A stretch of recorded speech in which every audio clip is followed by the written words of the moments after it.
Welcome back, everyone. You are listening to another episode of Fast Facts Perio Edition, brought to you by A Tale of Two Hygienists in partnership with Dentist RX. And now, please welcome your host, Katrina Sanders.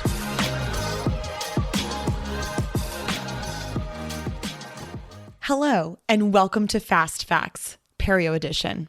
I'm so excited, you guys. We are continuing the conversation around discussing different modalities affiliated with periodontitis as a manifestation of systemic disease.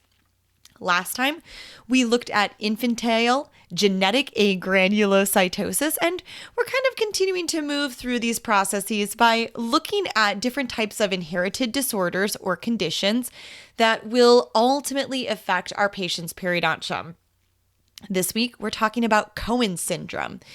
And it's important to know that Cohen Syndrome is a genetic condition. So oftentimes we will see that family members within this patient's circle will also have one, a few, several, or maybe all of the characterizations of Cohen Syndrome.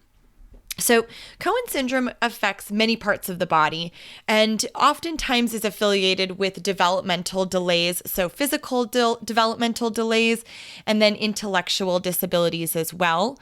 And in these patients, we will see microcephaly, or a small head size, and then hypotonia, or a weak muscle tone. These individuals oftentimes experience challenges associated with eyesight because there's oftentimes a breakdown or a degradation of the tissue in the back of the eye.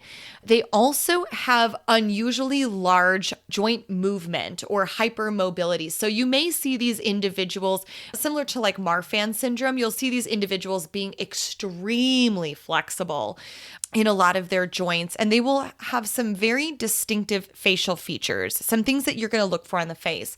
So these are going to be facial features like really thick hair, very thick eyebrows, think like Eugene Levy eyebrows, long eyelashes. Their eyes are going to have an interesting shape. They're going to be a kind of wave-shaped and down slanting. Their nose will have a kind of a bulbous tip onto it. And the area in between the nose and the upper lip, that's that filtrum area, will be a bit shortened. These individuals oftentimes will also have very prominent central incisors. Oftentimes when we see individuals who have that shortened filtrum and then prominent central incisors, these individuals will also have a resting open mouth position. And so because of that, we can absolutely see some challenges associated with dry mouth, etc. But one of the key cardinal signs of Cohen syndrome that we really do get concerned about is that these individuals, as a component of their disorder, will have low white blood cell levels or neutropenia.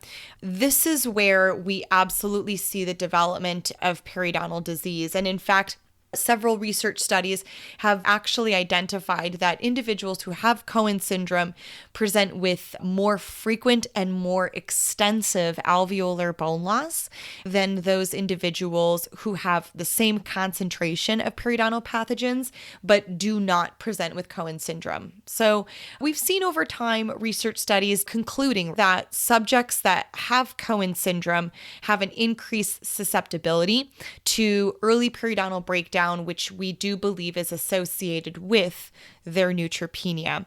We can also see obesity being a challenge. Typically, this in Cohen syndrome individuals occurs around the torso. And so we do believe that the inflammatory condition of, systemic obesity absolutely can elevate the risk associated with individuals experiencing periodontal destruction over time.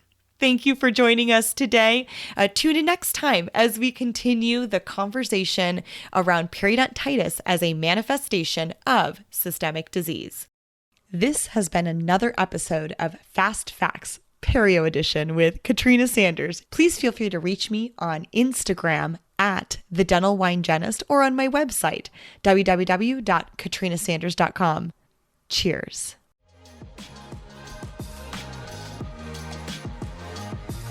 Thank you for listening to another episode of Fast Facts Perio Edition, brought to you in part by Dentist RX, makers of the IntelliSonic line of power brushes. Find out more by visiting their website at dentistrx.com. We'll see you next week for another Fast Facts.